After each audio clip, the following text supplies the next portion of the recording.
Bueno, Estela y John trabajan para el Ministerio de Salud. John es especialista en comunicaciones y Estela es asesora en comunicaciones, y ambos además han estado presentes en diferentes momentos de la pandemia desde el año pasado. Entonces, ellos además los va a acompañar un panel que presentaré posteriormente, pero quisiera ir directamente a sus exposiciones de una vez. Ellos compartirán además un tema amplio, que es producción, mensajes y evidencias de campañas comunicacionales durante la pandemia desde fundamentalmente el Ministerio de Salud. Entonces, creo que John va a empezar y luego iríamos con Estela. ¿Puedes compartir, por favor, John? Muchas gracias. Perfecto, te escuchamos, John. Buenos días con todos y todas. Saludarlos y felicitarlos por estar aquí con nosotros en este día para ver un poco de lo que es la comunicación, especialmente en situaciones muy complicadas y muy sui generis, como es el caso de esta pandemia, ¿no? Es decir, todo lo que normal se hace a veces no resulta y no se aplica, y todo lo que se quiere alcanzar a veces no llega hacia los objetivos, debido precisamente a que es algo nuevo, ¿no? Y no sabemos qué va a resultar y qué va a solucionar, ¿no? Recordemos que la pandemia de COVID-19 en el país ha tenido diversos momentos. Nosotros hemos organizado o hemos eh, dividido comunicacionalmente en 7 momentos, ¿no? El primer momento estuvo relacionado cuando no teníamos aún el virus ni la enfermedad en el país. Luego, cuando llegó el primer caso, cuando ya se dio la transmisión comunitaria, cuando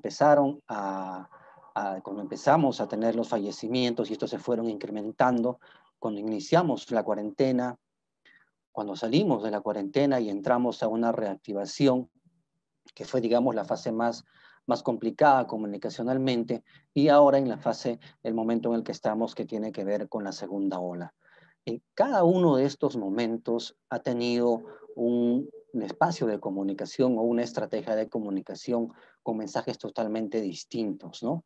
Y es que en comunicación de riesgos, lo que nosotros hacemos para cada momento o para cada problema es identificar primeramente el riesgo y darle alguna acción de comunicación que facilite a la persona, que facilite a la población tener herramientas de cómo actuar para protegerse, proteger a su familia, y en lo que estamos insistiendo es proteger a los demás, ¿no?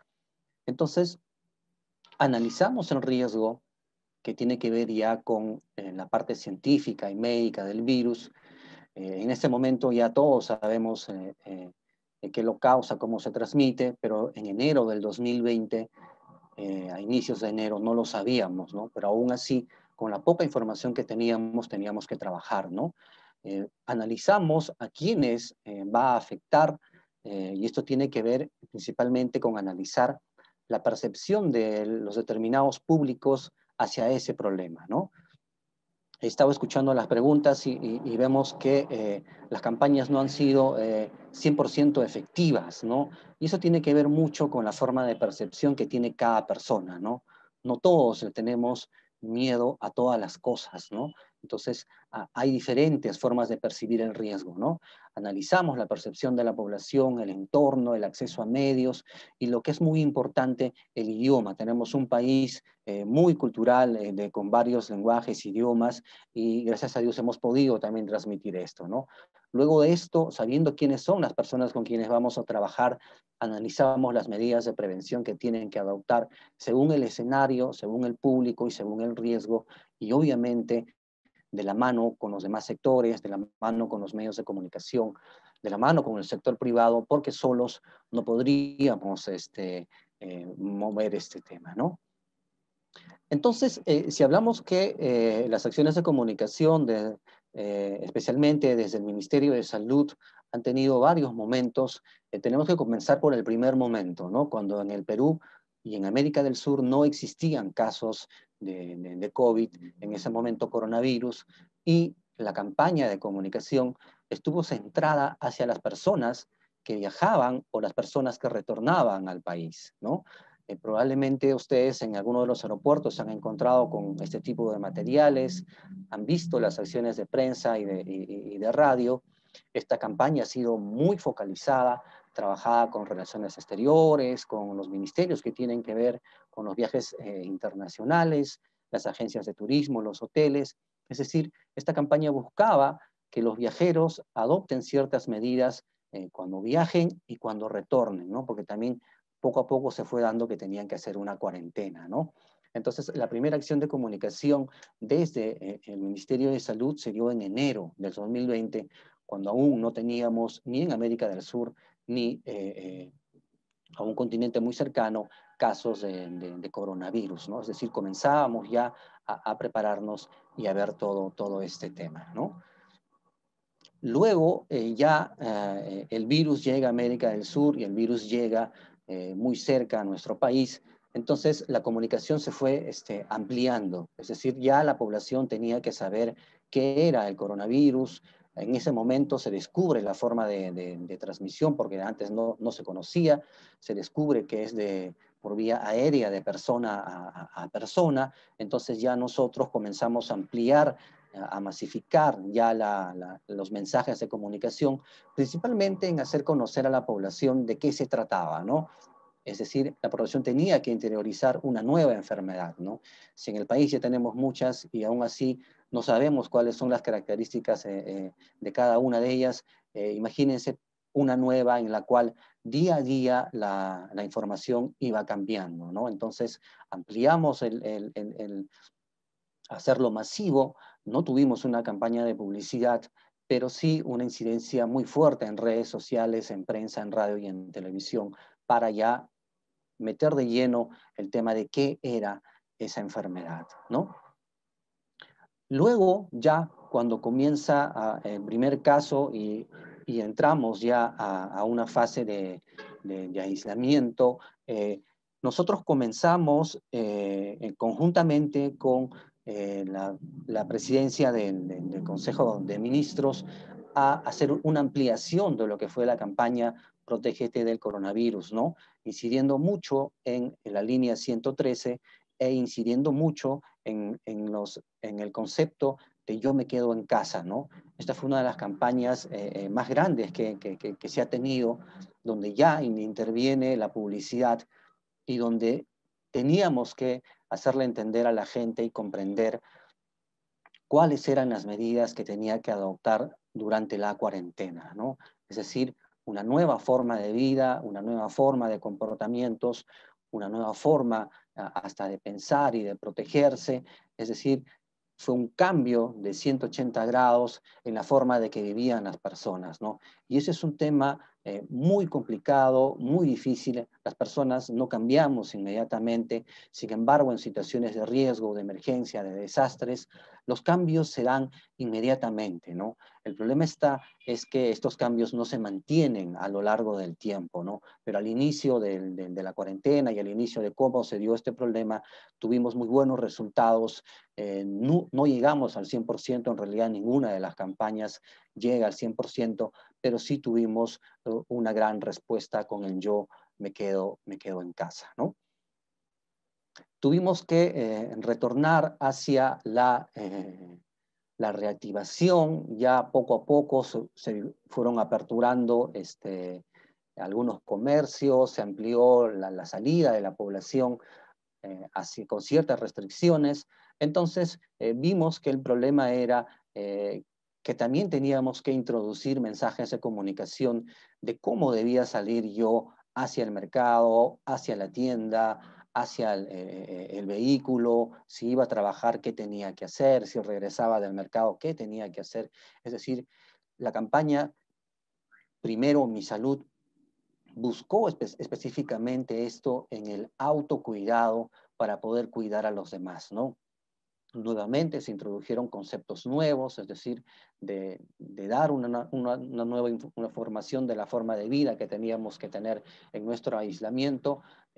Volvimos a hacer otro cambio de 180 grados en el comportamiento de la población, de que si salía o tenía que hacer algo, tenía que hacerlo, no de la forma habitual que lo hacía, a lo cual estamos acostumbrados por cientos de años, sino que tenía que hacer un cambio para hacer esto, ¿no? Y no solamente nosotros, sino también los proveedores de estos servicios, por lo cual se trató de una estrategia multisectorial liderada por la PCM, en la cual tuvimos que incidir mucho en el autocuidado y el cuidado de los demás, ¿no? Con todo el problema que esto trae, porque como repito, es muy difícil cambiar de un día para otro el comportamiento de un total de la población, ¿no? La reactivación económica fue avanzando poco a poco, la población fue saliendo un poco más, se reaperturaron muchos servicios y ya como que hubo en un determinado momento que ciertos grupos de la población ya incumplían las disposiciones, pero sin embargo había un gran grupo de población que sí las cumplía, que sí habían captado los mensajes de la primera, de la segunda y tercera campaña, y sí se cuidaban y sí se protegían, pero teníamos un grupo no tan grande que no las cumplía, ¿no? Y que estas personas en algunos de los casos estaban pues haciendo de que el virus afecte especialmente a sus familiares. Y es que en este momento ingresa la campaña El COVID no mata solo, no seamos cómplices, que si bien en cierto fue masiva, estaba dirigida hacia las personas que incumplían las disposiciones, ¿no? Tuvo un lado muy fuerte porque la idea era esa, sensibilizar y exhortar a quienes no acataban las medidas, pero sin embargo también reconocía y felicitaba, por ejemplo, en lo que ustedes pueden ver en su pantalla, dice, si te gusta salir a pichanguear, pisa bien el balón, lo recordarás cuando necesites un balón de oxígeno, ¿no? Y en contraparte decía, si has dejado la pichanga para cuando pase la pandemia, eres un verdadero héroe, estás salvando muchas vidas, ¿no? Es decir, lo positivo y lo negativo de la acción para hacer ver qué comportamiento necesitábamos y qué comportamiento no lo necesitábamos, ¿no? Es muy difícil que el 100% de la población acate una medida o una recomendación, ¿no? Pero, digamos, no se podía dejar en el aire estos incumplimientos y no se podía dejar en el aire dar mensajes sobre este tema, ¿no? Las formas, cómo se hizo, de repente puedan ser discutibles, pero digamos que en ese momento era necesario, ¿no? Sé que ustedes me van a preguntar, y es obvio por el impacto que ha tenido esto. Yo estoy resumiendo las principales campañas del año pasado. Este año se ha continuado en diciembre con la campaña de Navidad Segura. Ustedes se acordarán todo el proceso que se hizo para que tengamos una Navidad y fiestas de fin de año saludables. Porque la misión del Ministerio de Salud siempre es advertir el riesgo, es decir, dar un anuncio de que existe un problema, decir cuáles son las medidas que se tienen que acatar, decir cuáles son las medidas que vamos a tomar como ministerio y los demás sectores y solicitar a la población que las acate, ¿no? Cuando ustedes escuchen que el Ministerio de Salud hace una advertencia del riesgo, sea para COVID, neumonía, dengue, préstenle mucha atención porque esa advertencia del riesgo está marcando ya casi el inicio de un problema sanitario que puede venirse más adelante, que si tiene toda la concentración y tiene todo el apoyo de lo que nosotros hacemos, va a tener un impacto, digamos, reducido, ¿no? Nunca podemos tener un impacto totalmente. Siempre lo que se busca es reducir el impacto, evitar que menos gente sea afectada, ¿no? Entonces pueden ver que la campaña que ha sido más recordada ha sido el COVID no mata solo, no solo en Lima, sino también en regiones. Ha tenido un gran alcance y ha tenido pues una gran recordación, especialmente con los mensajes que se transmitían, ¿no? Todo esto ha tenido que ver mucho con los espacios que hemos tenido para poder hacer comunicación, ¿no?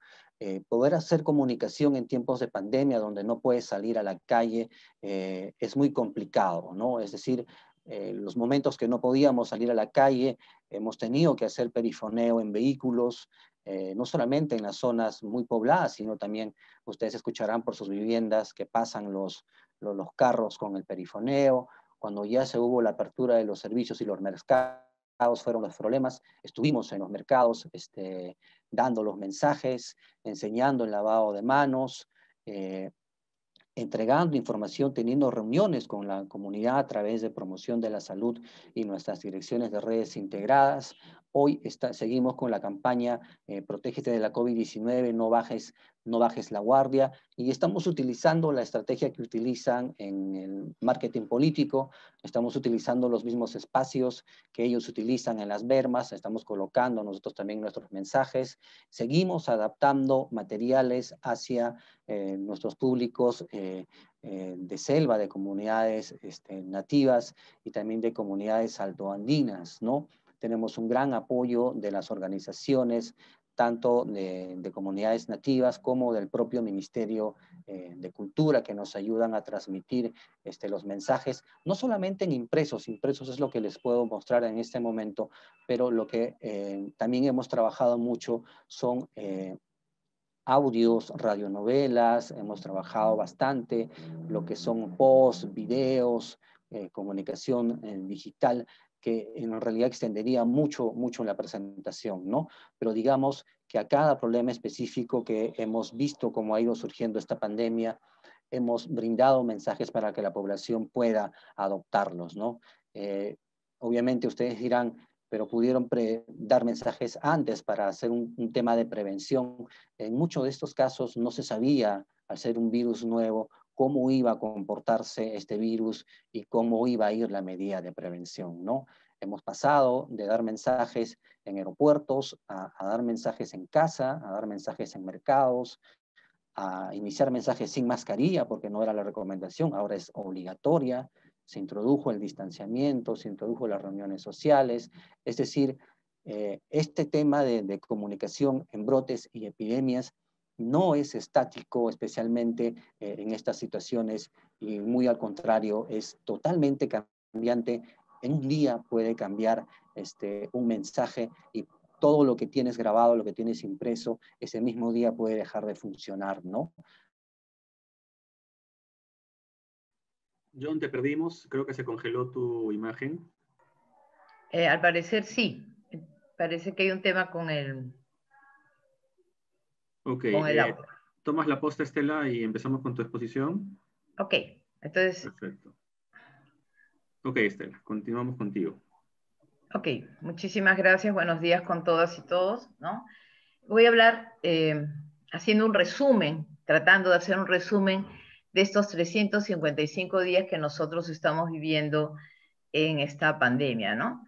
Donde en primer lugar tenemos que señalar que desde esa primera ola, ¿no? Que empezó muy tenuamente un 5 de marzo, ahora que estamos a febrero del 2021, podemos decir casi todos que somos unos sobrevivientes, ¿no? Los que estamos acá conversando, los que estamos acá exponiendo, después de, obviamente, tener este sentimiento también de dolor por todos aquellos que han fallecido a lo largo de estos 355 días duros para la humanidad. Algo que nos tocó a todos, algo que nos puso en riesgo, algo que nos exigió cambiar comportamientos para poder tomar medidas de cuidado y de autocuidado, reconocer que es algo global, no solamente afecta al Perú, y de donde la prevención tal vez ha sido, yo diría hasta ahora, la herramienta más importante. Siempre he dicho de que como se entiende la salud, se entiende la comunicación. Y no solamente antes, y lo digo antes de esta pandemia que estamos viviendo, ¿no? Cuando los comunicadores, los periodistas, tratamos de llegar a la población con mensajes, incidimos, sobre todo para evitar enfermar y que la gente llegue a una situación donde pueda fallecer por esta cantidad de enfermedades que nos agobian, no solamente por el COVID-19, la promoción, la educación, la comunicación, la movilización social, siempre han sido para nosotros como aquellos ejes centrales para poder desarrollar esta mirada distinta, porque si bien los hospitales, los médicos, los equipos, las medicinas son importantes, acuérdense, para no llegar a ello, tenemos que hacer información, tenemos que hacer promoción de la salud, tenemos que comunicar. Creo que lo sigo reiterando después de muchos años de trabajo en el sector salud y tenemos que seguirlo haciendo. Y yo creo que también hay que reconocer que la salud en el Perú antes de la pandemia no tenía el mejor mapa o la mejor fotografía. Solamente para dos datos importantes, ¿no? 45% de la carga de enfermedad que tenemos los peruanos puede ser evitada si tuviéramos buenas prácticas de salud, es decir, no fumáramos, digamos, alimentarnos de manera adecuada, ¿no? Comiéramos productos bajos de azúcar, poco preservante. Acuérdense que un factor de riesgo ha sido la diabetes. En el Perú tenemos alta incidencia de diabetes, ya no solamente en personas adultas mayores, sino también en adultos. Y miren el tema con los niños, ¿no? Tenemos niños menores de 36 meses, ¿no? 3 años, el 40% en el Perú, de acuerdo a las cifras de INEGI, sufren de anemia. Y no les voy a hablar más de los indicadores que seguramente ustedes pueden acceder y conocer, pero que nos dibujan, ¿no? Un Perú que tiene una carga de enfermedad importante antes de la pandemia y con la pandemia obviamente se ha agudizado. Y yo creo que acá hay varios temas también, aparte de esta situación de salud, que nos han ido, digamos, compaginándose con el relato de la pandemia a nivel nacional. Hay un tema de gobernabilidad, hemos tenido, como ustedes saben, 3 presidentes a lo largo de esta pandemia, ¿no? Ha sido momentos muy duros, esto ha tenido mucha repercusión social, lo económico en la pandemia también ha sido bastante sensible, eso nos data, digamos, también cuando uno ve los antecedentes del país, o sea, como Perú, de un país que no, donde no hay equidad económica, donde todavía hay brechas de desarrollo, y que eso justamente en una situación como esta se agudiza, y la gente no solamente ya es vulnerable social o económicamente, sino que su riesgo aumenta. Y por otro lado, hemos tenido a la fecha 6 ministros, ¿no? 6 gestiones ministeriales a lo largo de la pandemia, que todavía no cumple un año. El 5 de marzo, ¿no? Vamos a tener un año de esta pandemia. Y hoy día lo que convoca la atención, incluso más que otros temas, es el tema de la vacuna, donde tenemos un reto, que los 24.5 millones de peruanos mayores de 18 años estén vacunados, ¿no? Entonces, como ustedes ven, no ha sido fácil, digamos, de entender todo este proceso. Yo creo que una primera lección aprendida y que tenemos que ser honestos, autocríticos, es de que en tiempos de pandemia sí es necesario manejar, conocer, gestionar la comunicación desde un enfoque de riesgo. Y esto a la vez tiene que ser visto y trabajado desde un punto de vista estratégico. Y acá ustedes van a encontrar también limitaciones en términos de lo que es una comunicación pública, ¿no? Donde tenemos sistemas diversos, donde finalmente a veces las políticas de comunicación no conversan, donde lo privado y lo público deberían estar, digamos, en alianza, donde lo académico pueda también estar en alianza para ayudar, apoyar, a complementar todo aquello que desde el Estado y desde la comunicación del Estado se hace. Y en la lucha contra el COVID tenemos 3 esferas bien importantes que deben seguir trabajándose a lo largo. Así ven una tercera ola, sí, esta pandemia que no va a acabar el 2021, va a continuar, y en eso así nos duela, tenemos que ser realistas, seguirnos preparando y seguir haciendo el esfuerzo de trabajar juntos, que es la prevención. Tenemos que seguir aunados esfuerzos para poder hacer que estos mensajes se sigan manteniendo en comportamientos. La contención, ¿qué pasa con estos peruanos que se contagian, se enferman o están en una situación delicada? ¿Cómo contener justamente el precio y el impacto de la enfermedad en la vida de las personas? Y obviamente la vacunación, que también resulta importante para reducir aquellos riesgos que se van a producir si una persona se pueda contagiar. Entonces, ¿cómo pensar desde un enfoque de comunicación de riesgo de manera más amplia y estratégica que sea transversal a todo este proceso? Y lo digo así porque yo creo que también a lo largo de los años hemos aprendido, y lo hemos visto en esta pandemia, que acá ha habido como una especie primero de diálogo entre expertos. Y nos ha faltado, yo diría, más espacios, más concertación entre aquellos expertos y los periodistas y comunicadores. Yo no dejo de descansar todos estos días de la pandemia, John igual, y Paola, yo, Gregory, hemos estado desde el primer día de la pandemia viendo de qué manera, ¿no?, entrelazar estrategias, mejorar estos conceptos, desarrollar capacidades. Se han hecho múltiples talleres, tal vez los no suficientes, y qué bueno que también, en este caso, la Universidad de Lima abre este espacio para poder aprender. Pero ha faltado, yo diría, un mayor diálogo, no solamente entre los expertos que le habla al experto y es un medio de comunicación para hablar, sino entre los expertos y los comunicadores y los periodistas. Yo creo que ahí ha habido debilidades y hay que reconocer. Y nos ha costado a los comunicadores, a los periodistas que estamos abocados, a los que trabajan en medios en general, los que trabajamos en salud o trabajamos en entidades públicas e incluso en las privadas, entender todas estas variantes de contenidos que se han dado a lo largo de la pandemia. Desde usar la mascarilla, que el distanciamiento, ¿no?, que entender cómo funciona una UCI, cómo acceder a un servicio, cómo llamar a una línea para que te apoyen, ¿no? Cómo evitar el contagio en casa. Son múltiples mensajes, como ustedes han visto, y además múltiples conceptos que han ido variando. Recuerden ustedes que han habido medidas que se han ido variando a lo largo del año de la pandemia. Y yo diría que tal vez lo más sensible que nos queda también como lección de que el experto, ¿no?, sobre todo los de ciencias de la salud, con los otros expertos que han aparecido de las ciencias matemáticas, los proyectistas, ¿no?, hablen con la población. ¿Cómo hablar con la población? Y ahí muchas veces, digamos, se levanta esta idea de que los periodistas y los comunicadores somos los intermediarios. Bueno, sí, pues somos los mediadores, pero a veces nos hemos tenido que convertir en traductores. Y ser traductor de una catástrofe, de una pandemia que nos afecta a nivel global, para hablarle al ciudadano cómo mejorar y cambiar comportamientos, cómo mantener conductas preventivas, no ha sido fácil.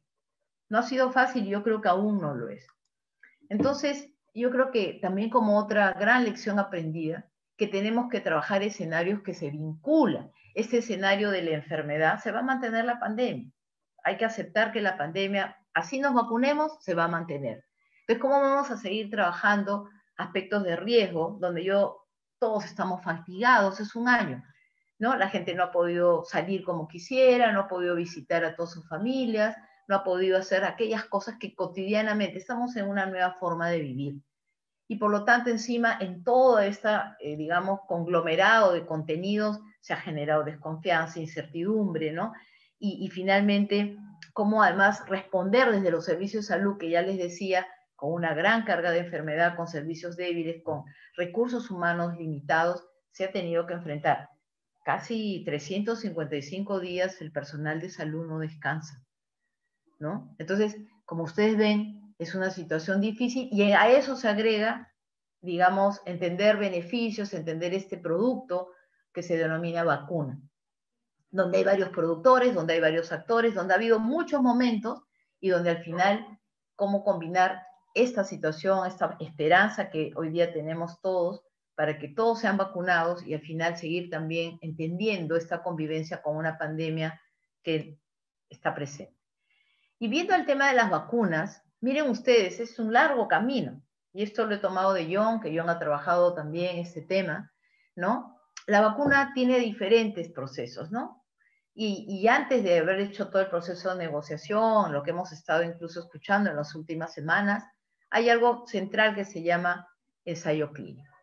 El ensayo clínico, esto se ha hecho de manera directa, en este caso, ustedes conocen Sinopharm, que es donde se ha solicitado, digamos, hacer estas investigaciones, estos ensayos, se hizo con la universidad, una universidad particular, esta también se unió a una universidad pública, y entre estas hicieron todo un proceso convocatoria para trabajar con voluntarios, ¿no? Y a eso se sumaron una serie de equipos que también poco a poco hemos estado informándonos, ¿no?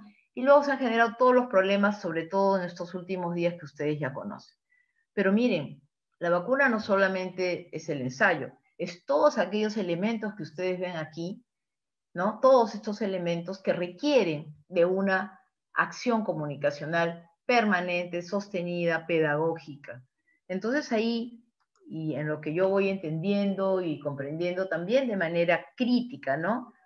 Y haciendo, digamos, ya una lectura global, ha habido una serie de temas generales, una multiplicidad de mensajes, voceros, medios que a veces han estado desvinculados, ¿no? No voy a hablar de la infodemia, que ya lo han señalado, pero todo eso ha sido un contexto digamos, no el más adecuado para poder insertar también de manera eficiente, efectiva, aquellos mensajes que tenían que ver desde este proceso de investigación de la efectividad, de la seguridad que debe dar una vacuna a partir de un proceso de ensayo hasta llegar al hecho de la vacunación.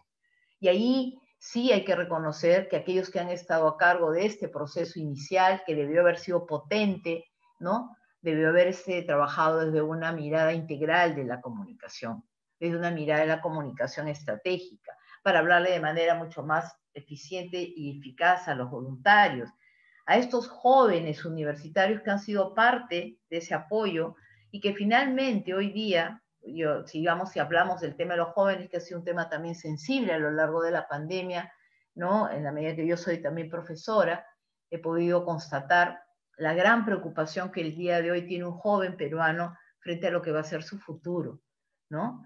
Y lo que ha significado también entender toda esta complejidad, esta mirada, como yo diría, multidimensional que ha tenido la pandemia, sí es compleja para aquellos que somos mayores, complejas para todas las personas de nuestro país. Y por lo tanto, también es verdad que ha habido una debilidad en cuanto a la comunicación institucional que pudiera justamente complementar, aliarse, ¿no? Y desarrollar contenidos de acuerdo también a su población cautiva, ¿no? Yo creo que la comunicación institucional, la comunicación corporativa, ¿no? Donde hay grupos, sobre todo que están de personas profesionales, ¿no? De directivos, del ámbito público y privado, de los propios medios de comunicación, hubiera podido ser más eficiente si nosotros también hubiéramos trabajado una comunicación interna, institucional, enlazada con esta mirada estratégica de la comunicación de riesgos que se daba a nivel nacional, ¿no? Y por lo tanto también observamos que a nivel de población, y John lo ha dicho, ¿no? Hemos tenido muchos momentos, 7 momentos importantes de comunicar, donde no necesariamente hemos tenido toda esta, como yo diría, mirada 360, ¿no? Los recursos de comunicación, los recursos económicos para la comunicación son limitados, ¿no? Más se ha hecho una comunicación de carácter social, directa, comunitaria, local, ¿no? Se ha trabajado con 6.500 comités de anti-COVID, pero obviamente hay ahí todavía una apuesta que tiene que tener el Estado peruano de hacer un mensaje mucho más masivo y contundente, y donde los medios de comunicación obviamente tienen un rol central. Todo esto produce la crisis política, institucional, la confusión, desconfianza y la incertidumbre que hoy día muchos sectores sienten. Y yo quiero ya, para terminar, 2 láminas finales, decir, ¿se entendió el mensaje finalmente de todo esto? Sabemos que esta es una vacuna de emergencia, que vamos a mantener estamos en una situación de crisis global, ¿no? Y que es una vacuna que se da en poco tiempo de investigación, y estamos apostando a esta eficacia, a esta credibilidad que nos va a dar la vacuna, justamente ¿para qué? Para reducir las implicancias graves. El segundo punto, la vacuna no soluciona la pandemia, pero sí nos va a permitir reducir las implicancias graves de la enfermedad producida por la COVID, ¿no? Y tenemos que mantener las medidas de prevención y cuidado. Vacunar a todo el personal de salud es clave, como también luego vacunar a todo que implique la sanidad, todo aquel personal que da una atención en salud. Es fundamental proteger la vida de aquellos que nos protegen la vida. Y esperamos que a marzo, a mediados, el 100% del personal de salud esté vacunado. ¿Y quién sigue? Deben seguir los más vulnerables, ¿no? Las personas que tienen mayor exposición al riesgo, y luego en la tercera fase, la población general mayor de 18 años. Esto obviamente tiene sus fases, es un tema logístico, ahí hay una alianza entre lo público y lo privado, se deben hacer procesos eficientes de vacunación. El Perú tiene un buen rating de vacunación, siempre lo ha tenido, hemos tenido hasta el año 2019 coberturas interesantes, ¿no? Altas, digamos, de vacunación en general. Yo quiero terminar la exposición con 3 ideas que me parecen importantes y que nos deben llevar a una profunda reflexión y también a un profundo cambio. No tenemos que volver a poner en valor a la comunicación y a la información pública, ¿no? Y esta pandemia que no termina, ¿no? Que nos genera nuevos escenarios y nuevos retos, tenemos que hacerlo de esta manera. que los periodistas y comunicadores debemos trabajar en alianzas estratégicas permanentes, ¿no? Y obviamente los medios de comunicación, las redes, los medios del Estado, deben, digamos, generar y hacer suyo este enfoque de comunicación de riesgo. Desarrollar capacidades, investigar, analizar, ¿no? Y poder desplegar todo nuestro esfuerzo para que toda la población de los diferentes escenarios culturales, sociales, que viven en nuestro país, estén informados, tomen decisiones y finalmente generemos la confianza social que se requiere para poder enfrentar una pandemia que carga mucho dolor y de la cual somos sobrevivientes. Muchas gracias. Gracias, Estela. Le pediría, por favor, a la profesora Mendoza, al profesor Santillán y al profesor Chaparro si podrían prender sus cámaras para poder entrar a un espacio de conversación. Perfecto. Entonces, ya estamos, bienvenidos. Se extendió un poco el tiempo, pero no se preocupen, no vamos a cortar el receso, así que y hemos coordinado con el doctor Vaca también para que nos regale un poquito de tiempo. Así que estamos bien. Muchas gracias. Nos acompañan la profesora María Mendoza, el profesor Manuel Santillán y el profesor Hernán Chaparro.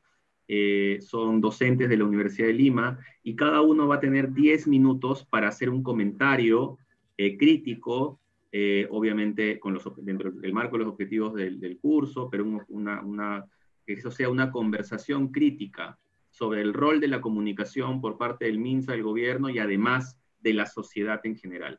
El orden de exposiciones será el que acabo de mencionar. Empezamos con la profesora Mendoza, luego vamos con el profesor Santillán, luego vamos con el profesor Chaparro, en 10 minutos cada uno, y luego regresaríamos, si quieren dejarle preguntas también a Estela o a John, y si quisieran atender alguna de las preguntas del público, pues bienvenido sea. Empezamos con la profesora Mendoza, bienvenida. Gracias, Eloín. Gracias también por la invitación. Estuve en la primera sesión y me parece un esfuerzo muy interesante. Y en este día que se han hablado de alianzas, pues estamos asistiendo a una alianza entre la academia y el Estado, ¿cierto? Que es poco habitual, diría yo, ¿no? Quería dividir mi comentario brevemente en 3 partes, ¿no? La primera tiene que ver con precisamente lo que han expuesto los Estela y funcionario John del MINSA en relación a las estrategias de comunicación. En segundo lugar, referirme rápidamente a la relación del MINSA y la prensa. Y finalmente, referirme a la relación el MINSA y otros medios, ¿no? No necesariamente periodísticos, ¿no? En el primer nivel, es claro, tenía por aquí anotado que la pandemia pues ha desvestido todas nuestras falencias, ¿no? En salud y en educación. En el caso de salud, yo venía a preguntar si es que había una política comunicacional en el Ministerio de Salud y me encuentro que sí hay una serie de actividades y campañas que se han realizado, ¿no? Entonces, incluso me preguntaba si una vez visto el monstruo de la puerta de la casa con la pandemia, ¿cuál había sido la reacción? Si se había reaccionado rápidamente frente a esto, ¿no? Y hemos escuchado de parte de John, pues son una serie de actividades en diferentes momentos, ¿no? Sin embargo, me queda la idea de si internamente ha habido una autocrítica en relación al éxito de estas campañas y esa es un poco la inquietud que le transmito a los expositores, ¿no? Porque en principio, pues hemos tenido 6 gestiones de ministros y eso ya ha sido un tema, ¿no? Sin embargo, me pregunto si detrás del ministerio podría haber una estrategia que vaya más allá de esto de cambiar ministros periódicamente, ¿no? Entonces, en el tema de la autocrítica, por ejemplo, ahora se ha mencionado que se han actuado, por ejemplo, para comunicar riesgos, pero estamos en una campaña en la que los riesgos se han ido cambiando periódicamente y haciéndose más graves, ¿no? Como han explicado los funcionarios de la OPS y la OMS, ¿no? Entonces mi pregunta es, ¿qué pasa con esas campañas? ¿Hay que volver a repetirlas? ¿Hay que redireccionar esas campañas? ¿No? Del otro lado, en relación a la exposición, preguntarse si muchas campañas no llegaron a ser realmente efectivas, si llegaron o pasaron desapercibidas, ¿no? Y, por ejemplo, el tema de la publicidad no se hizo en algunos momentos y uno veía en el cable y habían campañas de publicidad muy intensas al comienzo y luego con mensajes muy diversos, ¿no? Entonces, mi pregunta para los expositores en esta primera parte es, ¿qué autocrítica podrían hacer en relación a las campañas? Estela ya ha adelantado algo. Entonces, para dar un paso más, sería interesante que todos los aquí presentes sepamos qué se va a hacer aquí adelante. ¿Qué acciones concretas se van a aplicar viendo la experiencia vivida desde marzo del año pasado, ¿no? El segundo paquete de inquietudes que tenía tiene que ver con la relación MINSA y prensa. Yo creo que cada pandemia tiene sus propias características y esta pandemia igualmente. Pero, sin embargo, creo que deben haber en el ministerio, en este caso, ciertos patrones de gestión informativa que deberían mantenerse en el tiempo y ser sostenibles, ¿no? Para que una vez estallado un caso como ese terrible, los adecuemos, ¿no? Entonces, me pregunto si esta crisis ha llegado para plantearnos como momento de reflexión qué pasa con nuestras líneas directrices dentro del área básicamente de comunicación, ¿cierto? En prensa se habla de nuestros principios, ¿no? Nuestras líneas editoriales, como mencionaba el colega de la Mula la sesión pasada, ¿no? ¿Cuáles son las líneas que no va a cambiar la oficina de comunicación y que va a adecuar más bien del Ministerio de Salud, ¿no? Y aquí yo recordaba mi experiencia como periodista en el comercio, trabajo de calle, y quería hacerles una confesión.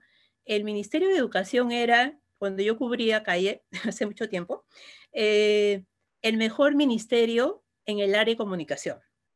Cuando uno tenía que ir a buscar información a una oficina de prensa en ministerios, qué bueno que voy al Ministerio de Salud porque uno iba a encontrar ahí una respuesta a alguien, ¿no? Entonces, por ejemplo, estas campañas que teníamos de enfermedades prevenibles por vacunación, el TBC, el resurgimiento de un nuevo TBC mucho más fuerte, ¿no? El caso mismo de anemia que se ha mencionado, aunque eso es más reciente. Había siempre un personal en prensa que salía ahí al paso, yo te ayudo, te conectaba con el experto, te llevaba a la oficina, te daba los datos, te presentaba y el experto siempre te daba algo, ¿no? Entonces yo digo, en estas circunstancias pues las situaciones son diferentes, no se puede tener ese trato, ¿no? Pero quería que supieran que el Ministerio de Salud tenía un personal y una política, creo yo, muy interesante en aquellos años. Bastaba cruzar la calle nomás y ir a los dos que estaban al frente y eran terribles, ¿no? Saben cuáles son los que están al frente. Entonces, me pregunto si ahora en esta estrategia de riesgo y de campaña terrible, no ha llegado el momento de formar como una especie de comando informativo, un comando de emergencia dentro del MINSA, ¿no? Y conversaba con algunos colegas ayer, chicos que estaban haciendo calle ahora, y me decían que lo que más les dificultaba su trabajo era la falta de una asesoría de expertos, ¿no? Que ahora lo voy a mencionar, y el otro es la celeridad. O sea, esto es muy rápido y con la información tan rápida que corre en internet y en redes sociales, pues entonces si alguien no levanta el teléfono y del otro lado alguien no le contesta, estamos en problemas. Porque el periodista va a tener que ir a buscar la información en otro lugar, con los riesgos que eso implica, ¿no? Entonces, yo no sé si podría ser interesante pensar en crear esa especie de comando, ¿no? Comando donde uno sabe que ahí le van a dar una respuesta a la información que está buscando, ¿no? Me pregunto si esta tarea continúa, se ha descuidado, creo que Estela ha hecho una reflexión en ese sentido, pero es indispensable y podría contribuir, ¿no? Si no se brinda esa información rápida y veraz, no vamos a llegar a la población, no solo con noticias, sino con notas educativas, qué hacer, cómo cuidarnos, cómo evitar el contagio, ¿no? En ese sentido, yo había planteado acá que me parece que sería interesante, ahora que se ha mencionado en la mañana el tema de las alianzas, que el Ministerio de Salud lidere esa alianza, ¿no? El Ministerio de Salud debería ser el líder, el conector entre el periodista y la OPS y la OMS, por ejemplo. Debería ser el líder entre las alianzas con las ONG, que nos hemos enterado que hay un montón que trabajan estos temas de sanidad, ¿no? Y también me parecía muy interesante y quería preguntar si dentro de este maremoto que hemos vivido, el Ministerio de Salud ha hecho lo que siempre se ha hecho en una situación de crisis en este país, muy diferente de la que tenemos, obviamente, pero es coordinar con los principales medios de comunicación directamente con las direcciones, ¿ya? Para gestionar información, ¿no? No solamente notas informativas, sino notas educativas. Para ver, y se ha mencionado esta mañana, lo rápido que cambia este proceso, ¿no? Entonces, necesitamos una predisposición de los medios de saber que lo necesitan del otro lado. Entonces, se ha hecho ya esa coordinación con los directores de los medios de comunicación, yo diría con todos, y tenemos gran diversidad de medios con diferentes potencialidades, ¿no? Están los tradicionales con página web, los mismos medios nativos que son muy buenos, ¿no? Y una serie de experiencias en televisión y radio, ¿no? Y establecer una campaña permanente, ¿no? Como pasa en política, ¿no? La campaña permanente, ¿no? El político gana la elección y ya gané. Ahí se queda, no, tiene que continuar la campaña permanente a lo largo de su gestión para mantener el diálogo con sus electores, ¿no? Algo que lamentablemente no, creo que no pasa en el país. Bueno, unos puntos adicionales en esta conexión con la prensa. Creo, como ya mencioné antes, el tema de los expertos. No todos los medios tienen su lista de consultores. Hay medios que tienen desde hace tiempo lista de consultores. La sesión pasada, el colega de la Mula, en una reflexión muy interesante y me pareció muy honorable de su parte, fue que señaló que, en su opinión, la prensa había fallado al comienzo porque tuvo que adaptarse al fenómeno y comenzar a construir una red de fuentes. Entonces, ¿dónde estuvieron los organismos del Estado para acompañar al periodista? Red de expertos, entonces, lista de consultores. Y así evitamos que los periodistas les hagan preguntas médicas a los políticos y le hagan preguntas especializadas, preguntas políticas a los epidemiólogos, ¿ya? Como vi el otro día en un canal de televisión. Luego, un minutito, por favor, sí, para terminar. Ya, ahí voy. Una cosa que ya mencioné, verificar que esta comunicación contemple los cambios frecuentes que ha mencionado ahora la personal de la OMS y la OPS, para vencer las resistencias también, cómo hacemos campañas para que los periodistas puedan trabajar contenidos que contribuyan a esto de vencer las resistencias, y la transparencia, ¿no? Creo que un elemento fundamental en una política de comunicación y en relación a lo último que hemos vivido acá en el país, creo que es un problema de transparencia. Si las cosas se dijeran en su momento, nos evitaríamos muchos problemas en el país, ¿ya? Finalmente quería referirme en algo que va más allá del tema del periodismo y que me ha gustado mucho en la presentación de John, cuando presenta las actividades que se han realizado fuera de lo que es de prensa propiamente, y he visto un carrito con unos parlantes ahí, ¿no? En una zona del entorno de Lima, ¿no? He visto que ustedes han distribuido cartillas, hay una cartilla, hay volantes, bueno, ahora se cuida mucho el tema del papel, pero un volante, una cartilla podría ser estupendo. Y hay un asunto que está muy relegado y hay temas de investigación de tesis al respecto en relación al uso de los parlantes en los mercados. La gente sigue acudiendo a los mercados y no guarda la distancia. En cada mercado hay un parlante. ¿Por qué el ministerio no se va por ahí y lanza sus mensajes por los parlantes de los mercados, ¿no?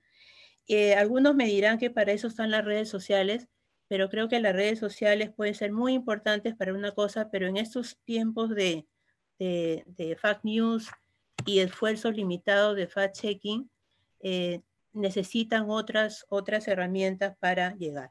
Para finalmente, Elohim, creo que la gran lección de esta pandemia es elaborar normas claras y bien definitivas, ¿no? Y creo que es un tema que nos compromete a todos. Estela decía que los periodistas hay temas que no sabemos, sí, generalmente no sabemos temas tan especializados, pero yo creo que los periodistas sí nos preparan para ser traductores. O sea, sí podemos ser traductores si tenemos la capacitación y la información, porque toda la vida traducimos lo que las fuentes nos dicen. Muchas gracias. Espero que haya sido útil María. estos comentarios. Extraordinario. Manuel, seguimos contigo. Sí, no, muchas gracias. Muy buenos días a todos. Saludos cordiales. Y lo que yo les quería comentar un poco más va en el sentido de entender toda esta situación dentro de una complejidad como la que me gustaría explicar a continuación, ¿no? ¿Complejidad en qué sentido, no? Antes de que esto ocurra, que todos sabemos que está sucediendo y ha cambiado mucho de lo que pensábamos que deberíamos hacer, en términos comunicacionales específicamente, la comunicación social se presentaba ya como una situación sumamente compleja, ¿no?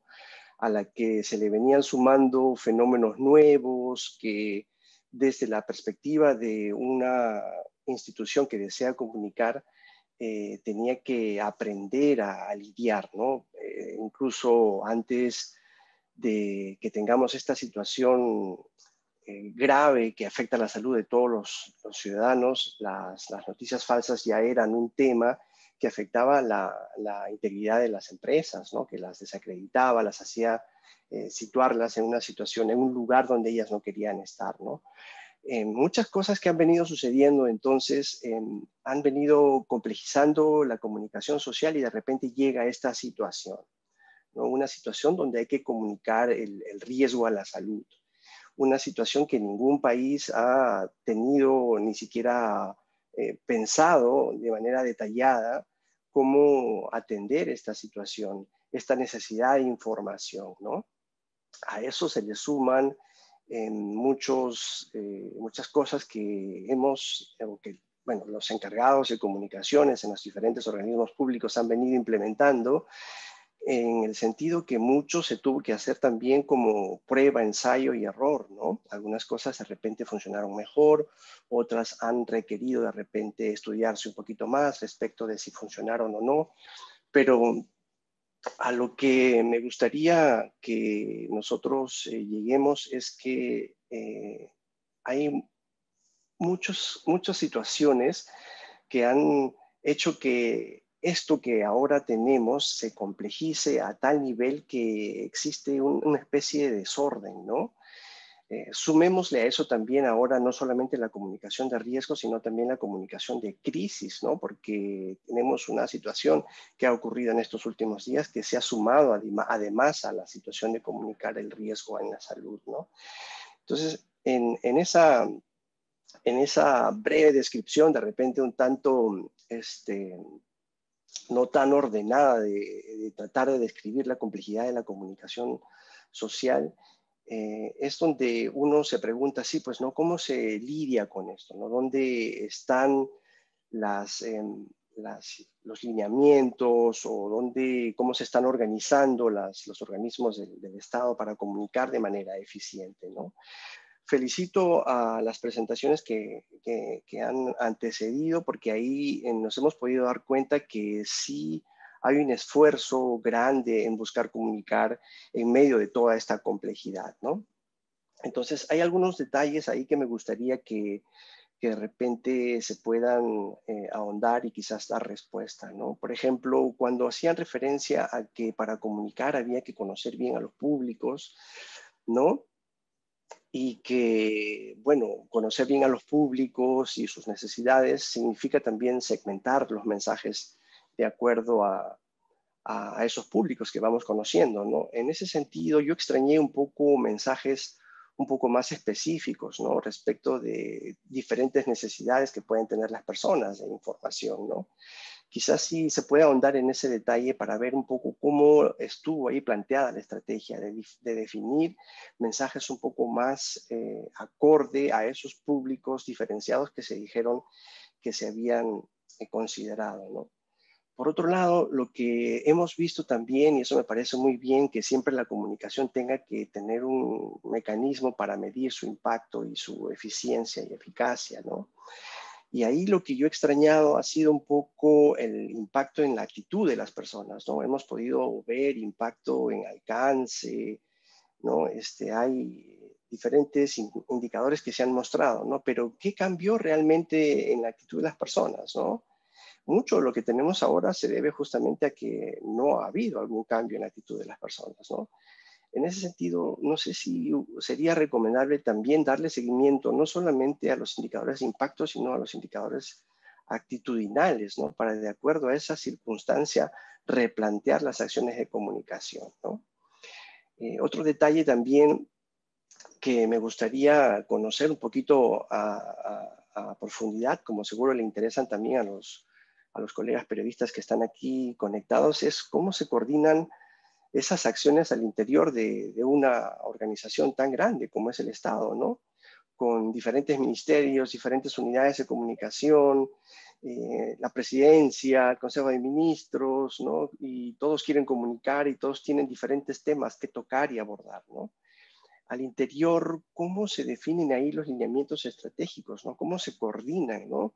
¿Cómo se definen los voceros, quienes van a ser los que van a dar la cara a la ciudadanía? ¿Por qué un personaje que de repente da la cara a los medios hablando de salud, nos topamos con que eso no es su cartera? ¿Cuál es la estrategia que está detrás de definir a personas que hablan de temas que están relacionados más a la salud con aspectos que no están dentro de sus responsabilidades, ¿no?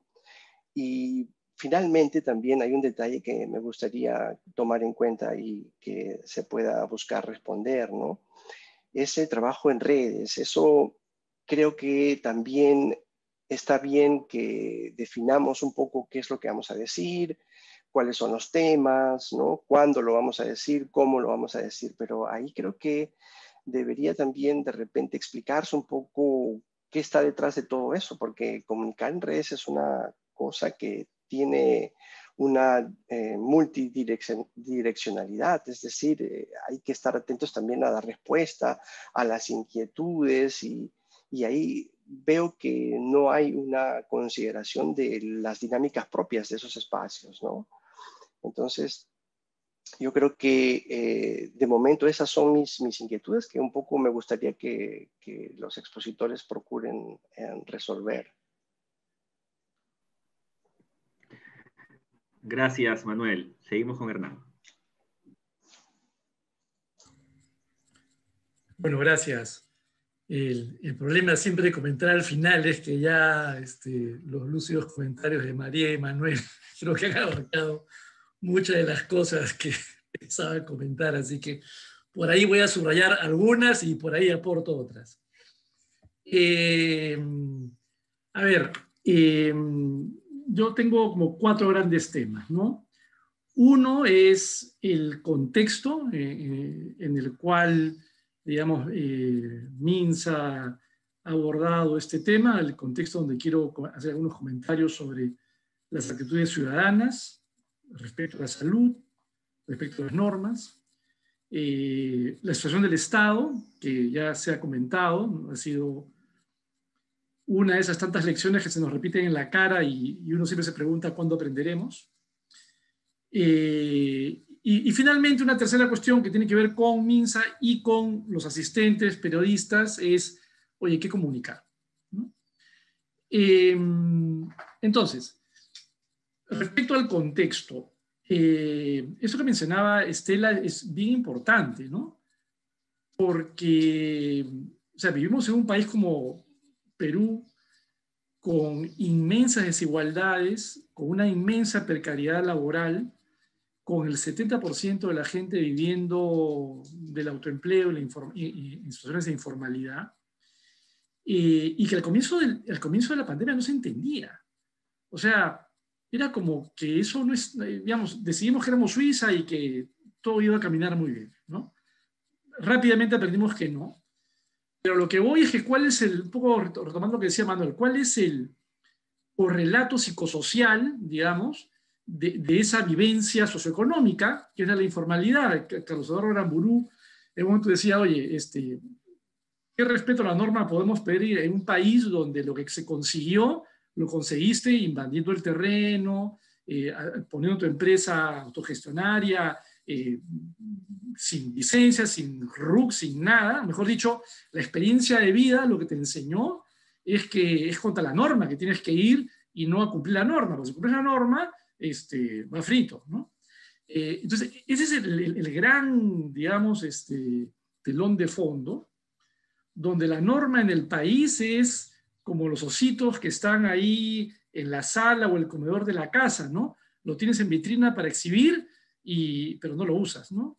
Es importante que se vea, pero que lo uses, ¿no? Entonces, es en este país de una cultura de, ¿cómo es? Se acata pero no se cumple, que el Estado tiene que dar normativas, o en este caso promover comportamientos, ¿no? Y miren, yo en mi época GFK, yo, para quien no sepa ahí de los periodistas, lideraba durante un tiempo una empresa de estudios de mercado. Hicimos un estudio sobre valores, que era un estudio internacional, pues es una empresa de origen alemán, y segmentaba a los países, eran estudios en 30 países más o menos, de valores. Entonces cuando yo dije, oye, estaba muy entusiasmado, dijo, ya, ¿qué es este estudio en Perú? El mismo Perú lo financió, y yo esperaba pues que eran 4 cuadrantes, ¿no? Un cuadrante de valores muy hedonistas, donde había, digamos, la pregunta era, ¿dónde iban a estar los peruanos? En el cuadrante del hedonismo, en el cuadrante de la importancia de los vínculos sociales y la solidaridad, en el cuadrante de la tradición y las normas, o en el cuadrante del éxito personal. Y bueno, yo hice 2 veces el estudio, primero 2005, ¿sí? Y después 2012. No, miento, perdón, disculpen, 2005 ni siquiera existía. Esto era 2015, perdón, estoy con el 5 ahí, 2015 y 2018, que fue un poco antes de retirarme de GFK. Y bueno, 2015 yo me imaginaba pues que solidaridad, ¿no? Siempre hablamos de la solidaridad peruana, ¿no? Bueno, nada, ¿no? O sea, los valores estaban el éxito personal y los tradicionales. Entonces, es una foto de dónde estamos. Y es a ese público al que hay que comunicarle cosas, ¿no? En esa línea, a ver, tengo la impresión, por todo lo que John ya planteó, es que la gente ya está informada, ¿no? Y si bien estos conceptos de CAP, de conocimiento, de actitudes prácticas, como enfoque, es verdad que ahora ya hay otros enfoques más normativos, un poco más complejos, pero si nos movemos en esa lógica de CAP, ya el tema no es informarse, ¿no? El tema es más actitudinal y de compromiso con esta norma, ahí digamos, que permite el cambio, ¿no? Y ahí es donde comienzan los problemas. Y ahí y tiene que ver con el asunto de que todo comunica, y que voy a comentar en un ratito sobre el Estado. El Estado y todos los interlocutores, un poco esto que mencionaba María, la importancia de coordinar, y que Estela lo ha planteado también ahí. Pero antes de pasar a eso, lo otro es que pensando en la gente, finalmente a quien se quiere llegar, a quien se quiere involucrar y comprometer, sí, un poco, me parece que Manuel hacía énfasis en esto, es la importancia de segmentar, que entiendo ya lo han venido haciendo. Yo, digamos, sugiero ahí un par de cosas, ¿no? O sea, está esta idea de jóvenes que se estuvo trabajando. Creo que también, y sé que seguramente es complicado porque ahí es como abres la caja de Pandora y ahí comienzan todos los problemas, es el mundo laboral, ¿no? O sea, por lo complejo es, por lo difícil que manejar que es, porque implica coordinación intersectorial, pero ese es pues un asunto que en la línea de lo que han mencionado John y Estela, oye, la pandemia nos va a seguir acompañando, el virus va a seguir acá, pues ni hablar. O sea, tenemos, no digo todo el tiempo del mundo, pero hay el tiempo para seguir insistiendo en eso, ¿no? Aunque sea difícil. Y desde ahí, diría yo, que también entiendo se ha ido trabajando y creo que hay que insistir todavía más en ese asunto, es una segmentación de espacios, de momentos, ¿no? Algunas veces para campañas sociales o comerciales, yo recuerdo que hemos hecho para hacer un plan de comunicación, hacer una segmentación de momentos. Pues, ¿cuáles son los momentos en los cuales vas a estar en contacto de riesgo? ¿Y qué puedes hacer en esos momentos? ¿Qué comunicar? ¿Cómo comunicar? ¿Con quién coordinar? ¿No? Pero esa parte creo que es importante. Y obviamente el ama de casa, el 60% de las amas de casa se dedican a trabajar en la casa. Bueno, su gran momento es la salida al mercado. Pero toda la gente, mujeres y hombres que trabajan, transporte público, no sé. O sea, hay una serie de situaciones que seguramente ustedes pueden definir bien y donde creo que hay que comenzar a focalizar con los mensajes adecuados para el momento, ¿no? Lo cual implica, voy a mi segundo tema de contexto, que es, yo admiro, ¿no? O sea, ustedes, digamos, gente que está en el sector público, con toda la precariedad que hay en el sector público, bueno, todo lo que hacen, ¿no? Yo alguna vez me acuerdo que hice un estudio para una maestría de una universidad privada y parte en gestión pública, ¿no? Y parte de lo que yo aprendí, por lo menos de ese estudio, era cuántas normas hay que son producto de lobbies o producto de burocracia, ¿no? Y mercantilismo puro, fue una mezcla de todo, pero que las bien intencionadas, ya no hablo de las mercantilistas, buscan controlar, digamos, la corrupción. Pero toda la gente que estaba ahí, que eran directores equivalentes, lo que me decían era, mira, hermano, lo que tenemos que es aprender a cómo hacer cosas a pesar de las normas. Porque esas normas que estaban destinadas a controlar, no controlan nada, el corrupto hace lo que le da la gana, y yo estoy atado de manos. Entonces, eso es, digamos, un tema, y acá voy yendo un poquito más rápido por el tiempo. Yo creo que acá, y un poco subrayaría esto que mencionaba María, de todas estas coordinaciones, y que Estela lo ponía como su segundo compromiso, digamos, de la coordinación intersectorial, y es complicado. A ver, algunos recordables. Yo me acuerdo dos cositas, ¿no? En esa línea. Una, me acuerdo al final del gobierno de Humala, estar hablando con Blanca Rosales, que se quejaba de que la gente no valoraba el gobierno de Humala y todo lo que había hecho, qué sé yo. Y su queja era de que no había coordinación entre las áreas de comunicación de los ministerios. Y ella dijo, no sé, tú, Estela, John, pueden explorar eso, que ella había dejado un proyecto de ley para que se coordinaran entre los sectores. O sea, una cobertura legal. Todos sabemos que eso no es suficiente, pero es necesario. No es el sector público, ¿no es cierto? Si no, nadie te hace caso, si no es normal. Entonces, creo que es importante dar una revisada. No implicaría necesariamente que PCM lidere, pero yo sí respaldo esta idea que se ha mencionado acá de replicar lo que fue ese comité de crisis que se armó con las lluvias al comienzo del gobierno de Kuczynski, ¿no? Nombrar un vocero, tener un comité de comunicación. Mira, yo, medio de casualidad, la verdad, terminé en este comité consultivo que cuando hubo el diferendo marítimo con Chile, más bien, pregúntale a Alejandro Neira. O sea, Alejandro, en Relaciones Exteriores, lideraba en la parte de comunicación y estábamos ahí 3 personas, bueno, opinando, orientando, pero finalmente Alejandro tenía toda esta función que me mencionaba María, ¿no? De reunirse con los medios, adelantar, digamos, las líneas, consultar, contrastar y tener un flujo muy, muy continuo con los medios. Digo esto básicamente para decir que hay una experiencia ahí, o sea, digamos, eso ya se hizo, se puede replicar, ¿no? Tanto por el lado de relaciones exteriores como por el lado de lo que fue en su momento el tema de las lluvias. Y recordar de que, claro, la parte compleja es de que lo que un comunicador tiene que rápidamente aprender es que no todo es comunicación, o mejor dicho, todo comunica, al revés, ¿no? Mejor dicho, la acción comunicativa no es la única que comunica, ¿no? Por ejemplo, ¿no? ¿qué hacemos con mensajes si, por ejemplo, la red de atención primaria no está funcionando? Complicado. ¿Qué hacemos con los mensajes de transporte público si MTC no hace algo en transportes? Complicado, ¿no? Entonces, esos niveles de coordinación, yo sé que son complicadísimos y difíciles, pero también necesarios, porque si no le restan fuerza al mensaje, ¿no? Y para terminar, sobre qué comunicar, uno, yo exploraría, sí, el tema del humor, ¿no? Porque siempre en comunicación y cambio, hablando de comunicación y crisis, por lo menos en la literatura que yo he revisado, siempre se habla, uno, de la importancia de la parte emocional y no solamente de la parte informativa. Y si además ya somos conscientes de que ya hay conciencia del tema, eso no cambia nada, ¿no es cierto? Son las emociones las que cambian, uno.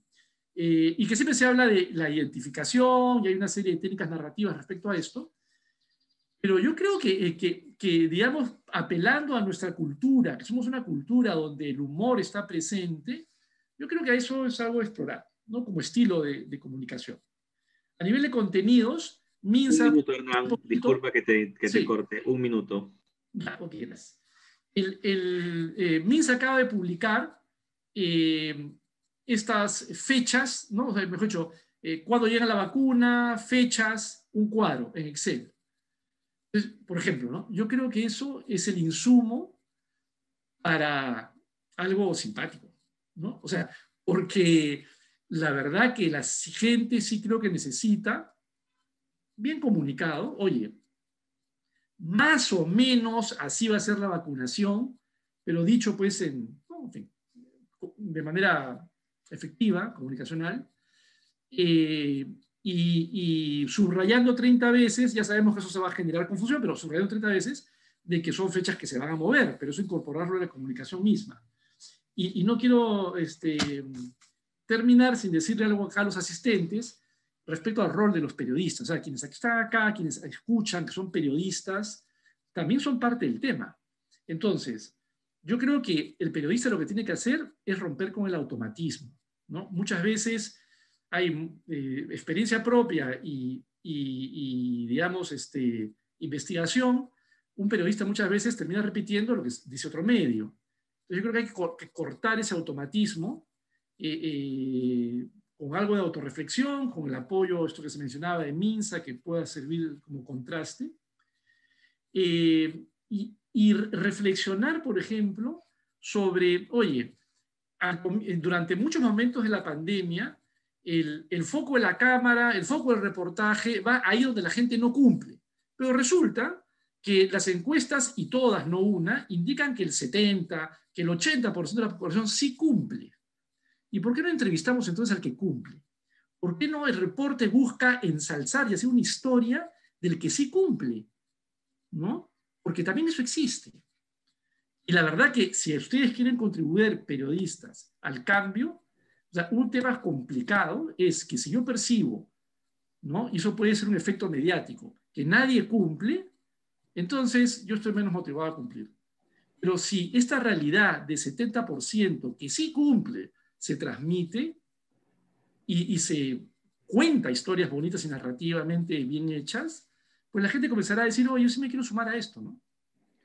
Eso. Debo cortarte. Muchas gracias, Hernán.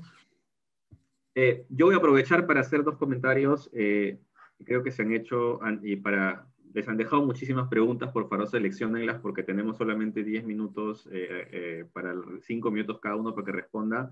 Mientras van seleccionando sus preguntas, yo tengo dos comentarios. En primer lugar, creo que sí es muy preocupante que no estemos hablando en base a encuestas de comportamiento que el MINSA haya podido proveer. Es decir, y que nos diga primero cuál es el diagnóstico y posteriormente cómo fue el impacto de las diferentes estrategias. Entonces sí siento ahí que el MINSA en general, digamos, como que estamos no sé, me siento cuando mis estudiantes hablan de lo que debería ser y de cómo funcionan las cosas, pero no tienen ninguna evidencia de que las cosas funcionaron, ¿no? Entonces yo creo que a estas alturas, un año después de la pandemia, no podemos estar en este plan. Entonces, ¿cómo están evaluando el impacto? Solamente por número de gente que recuerda, me parece muy limitado. Y lo segundo, y ahí quitándole un poco de responsabilidad al MINSA, es que siento que los gobiernos regionales y las direzas no existen en esta conversación. Como si ellos no fueran parte de esta estrategia de comunicación cuando son lo más cercano en todas las regiones. Entonces, ¿cómo, digamos, es la articulación con las direzas y con los gobiernos regionales para que sean parte de un mismo discurso? Que creo que además que es una preocupación que estoy transmitiendo de muchos de los que estuvieron aquí presentes. Dadas estas dos preocupaciones graves, por favor los dejo Estela y John para que puedan responder lo que pueden, digamos, dentro de esta conversación que no acaba, ¿no?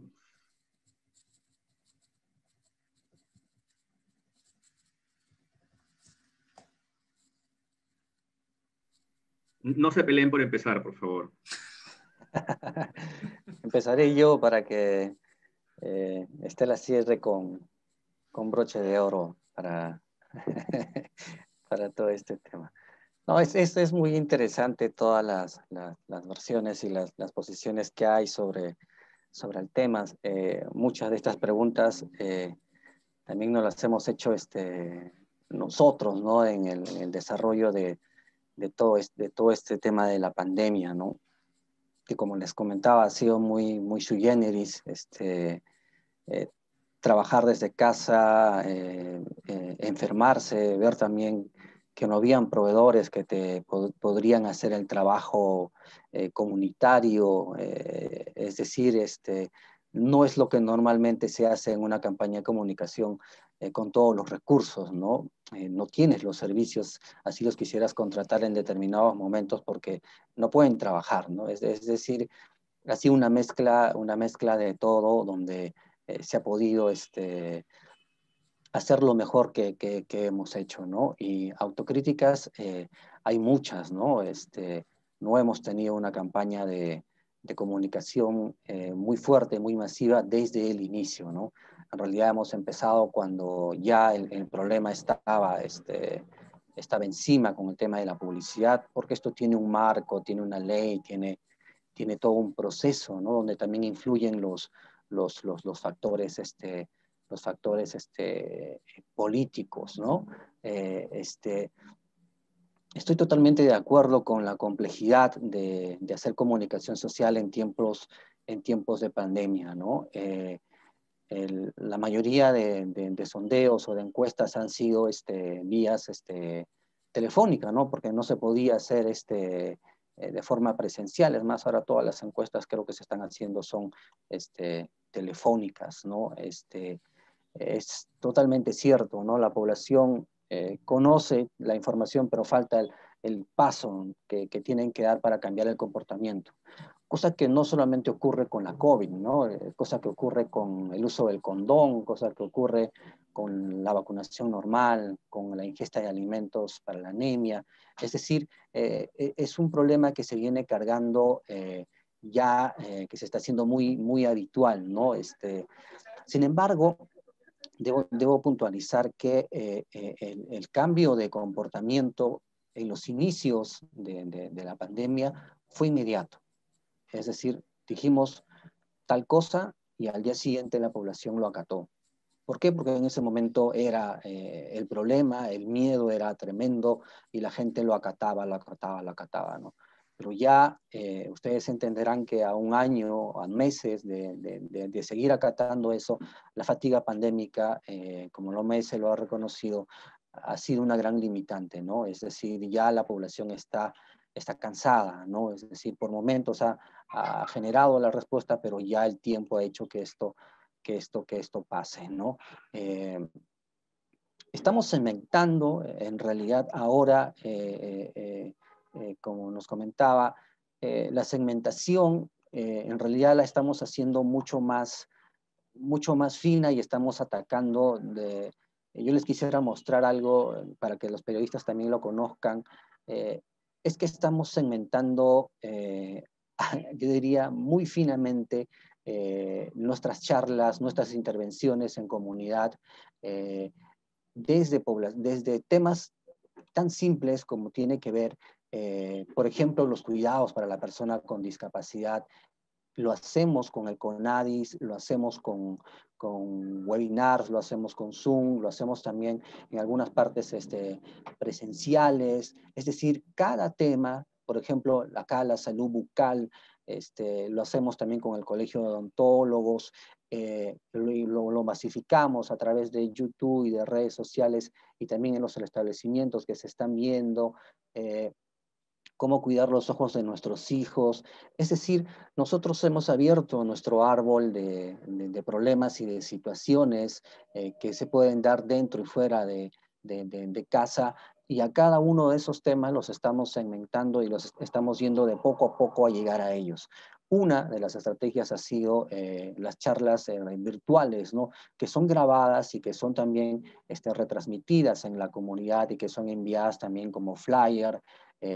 Las misas, por ejemplo, de todas las iglesias, estamos teniendo también contactos con ellos. Es decir, poco a poco estamos bajando al nivel comunitario, que es el que más nos interesa, porque tenemos que llegar a la población que es la que se está haciendo, que es la que necesitamos que escuche y motivarlos al cambio, ¿no? Totalmente de acuerdo en el tema de encuestas de comportamiento. INEI mencionó algo sobre esto en su último análisis que hizo en el tema de comportamientos ante la COVID. El comportamiento que más se está adaptando es el uso de la mascarilla, ¿no? Seguido del lavado de manos, ¿no? El comportamiento que menos se está desarrollando es el distanciamiento. Pero el distanciamiento quizás no solo porque no se quiera hacer, sino que los espacios que existen no son los adecuados, ¿no? No podemos pedir distanciamiento, como lo mencionaba el colega Chaparro, en el metro, ¿no? No podemos decir distanciamiento en un mercado, es decir, y ahí tiene que ver un papel muy importante también los municipios, quienes fiscalizan la labor, quienes fiscalizan el aforo, ¿no? Porque si decimos 40% y entran 500 personas, la división, un conteo y no entra nadie más, ¿no? Pero eso no se está realizando, ¿no? Eso es una labor que no le compete al Ministerio de Salud, sino a los municipios, ¿no? Los gobiernos regionales y las DIRESAs trabajan directamente con nosotros. Las direcciones regionales de salud más que los gobiernos regionales. Nosotros tenemos una red de comunicadores en cada una de las regiones, con los cuales tenemos este tipo de sesiones. Por cada momento que ocurre les enviamos la línea gráfica, los capacitamos. Hemos tenido también charlas con periodistas de las regiones, algunos de los que están acá se recordarán, y en realidad ellos son nuestro soporte, ¿no? Los gobiernos regionales, a través de sus comunicadores, sé que han tenido contacto con PCM y también con nosotros, pero que digamos que ellos tienen una visión más política del tema, ¿no? En cambio, nuestra región de salud sí tiene una visión más preventiva, más comunitaria, que hace que esto se pueda dar en adelante. Nosotros hemos dividido, ya para cerrar, la comunicación en cuanto a mensajes y a temas de prevención, desde que la persona pone un pie fuera de la puerta de su casa y desde que la persona está dentro de su casa. Es decir, todos los mensajes que tiene que ver con qué hago dentro de casa. Salud bucal, salud mental, convivencia familiar, desinfección, todo lo que tenga que ver dentro de casa. Cuidado del adulto mayor, todo. Y cuando pone un pie fuera de la casa, todo lo que tiene que hacer desde que camina al paradero, desde que sale con una mascarilla, desde que toma el taxi, desde que sube al metro, desde que sale del metro, desde que llega al trabajo, desde que está en el trabajo, desde que almuerza en el trabajo, desde que se lava las manos en el trabajo y retorna, ¿no? Es decir, la ruta del contagio de la COVID-19 es lo que nosotros estamos emprendiendo este año, ¿no? Porque en realidad lo que tenemos que hacer es fortalecer ese conocimiento, haciendo ver también lo positivo que es usar la mascarilla, ¿no? Si todos usáramos la mascarilla correctamente, en un 98 o 90 y tantos % se evitarían los contagios, ¿no? y eso va decalando en el tema de las demás medidas de prevención, ¿no? Entonces, ese es el gran reto en el tema de este año, ¿no? Incidir mucho en el tema de los comportamientos y viendo bien dónde ponemos las balas, ¿no? Es decir, 70-80% de la población sí acata las medidas, 20% no las acata, ¿no? Entonces tenemos que fijar bien en dónde pongo la mayor cantidad de mensajes, de comunicación, en los condominios donde hay 2.000 departamentos, ¿no? Es decir, también estamos sopesando eso, ¿no? Acuérdense que somos más de 30 millones de peruanos y de repente de esos 30 millones hay un grupo pequeño que no las acata, ¿no? Entonces, en algún momento ellos recibirán la información y de repente no la adaptarán, pero sí habrá un 80% que sigue recibiendo y que sigue haciendo esas prácticas, ¿no? Queda mucho por aprender, queda mucho por rectificar, queda mucho por en realidad trabajar con los medios de comunicación, queda bastante, pero digamos que esto no se ha terminado, ¿no? Estela, Gracias, no sé John. si... Estela. Ya, para cerrar, yo voy a resumir 4 ideas. La primera, concuerdo, el país tiene una larga experiencia en lo que es gestión del riesgo. Y creo que este comando de gestión del riesgo debe ampliarse de manera más activa para los próximos escenarios que vienen.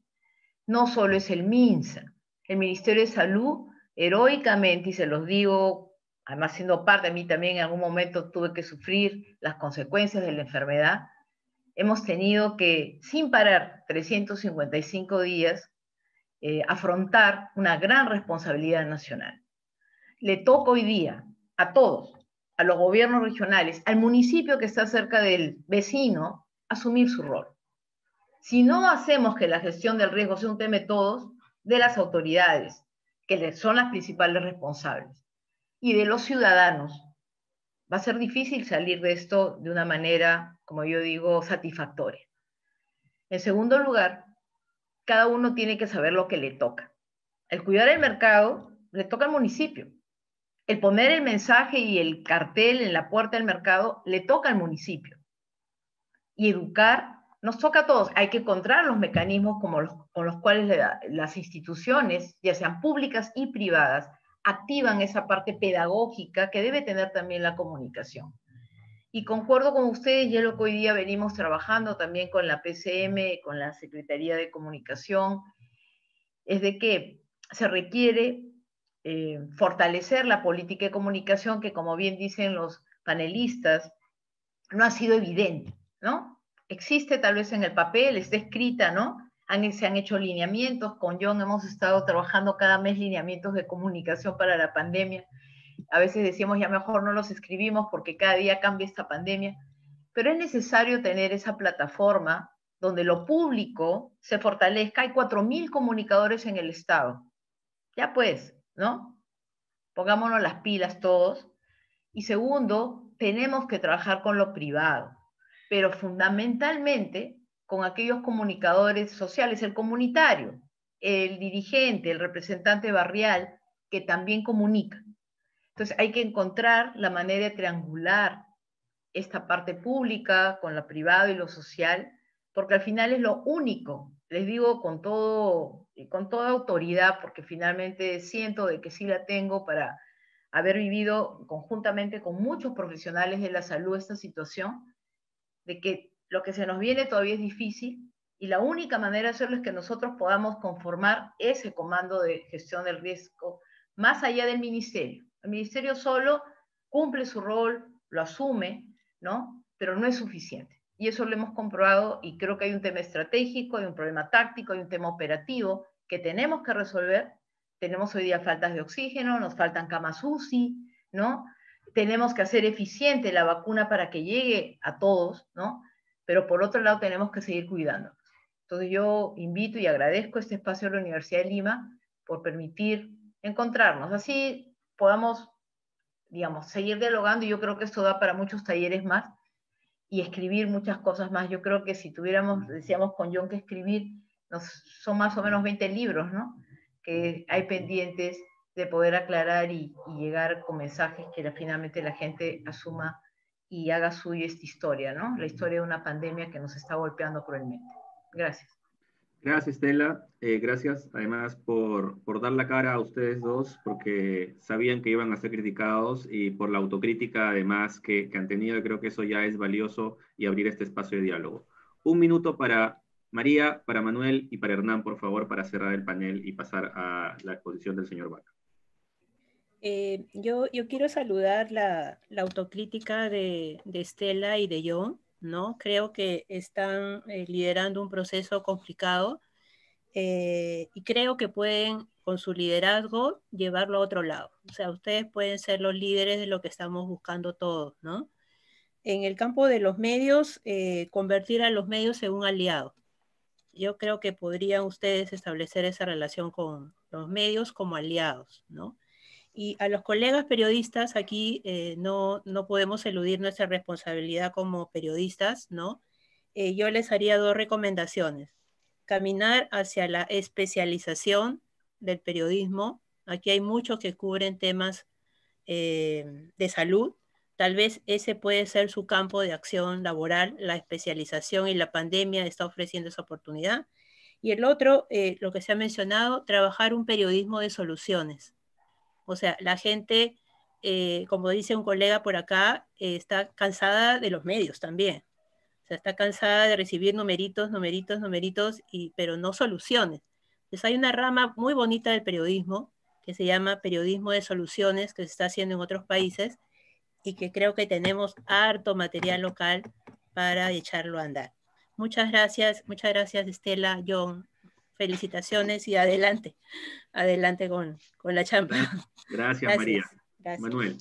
Sí, por mi parte también felicitaciones a los encargados de gestionar la comunicación durante estos periodos tan complicados. Lo que yo quisiera agregar finalmente es lo que decía Hernán, ¿no?